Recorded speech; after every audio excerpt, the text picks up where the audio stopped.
So lead was first hurting poor Black families who lived in government and low-income housing because of the lead paint. Alice Hamilton, a woman, was the first one to really raise the alarms. She exposed how big corporations were hurting Americans. But the lead industry went to great lengths to hide the research showing that lead was harmful to people, including paying doctors and scientists to downplay the health impacts of lead so that their very, very profitable product could continue. Sounds familiar, right? Because this playbook has been used so many times before. Alice Hamilton discovered a lot about the poisoning of lead, not only in housing, but also in the workplace. She was part of a commission that resulted in the passage of the first workers' compensation laws. Those new laws required employers to take safety precautions to protect workers. And in 1925, at a public health service conference on the use of leaded gasoline, which had just come to market and was starting to be really popular, she testified against the use of lead and warned of the danger it posed to people and the environment.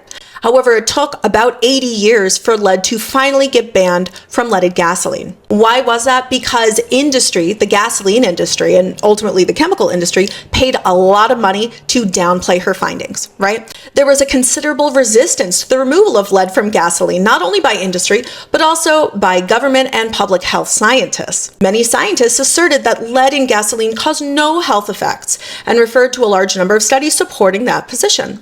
Concerns were also raised about the adverse impact that the regulation would have on companies, that they predicted that removing lead would cause gas prices to skyrocket. The EPA actually began a decades-long phase-out of lead from gasoline starting in the late 70s. However, again, lead wasn't even fully banned from gasoline until 1996, a full 80 years since she first raised the alarms on this. In 1988, the EPA estimated that over the previous 60 years, that 68 million children suffered high toxic exposure to lead from leaded gasoline exhaust. Exposure to car exhaust from leaded gasoline during childhood took a collective 824 million IQ points away from Americans, right? Researchers have also estimated that childhood lead exposure on average led to a reduction in 2.6 IQ points per person as of 2015. However, why did it take 80 years for lead to be removed from gasoline? Right?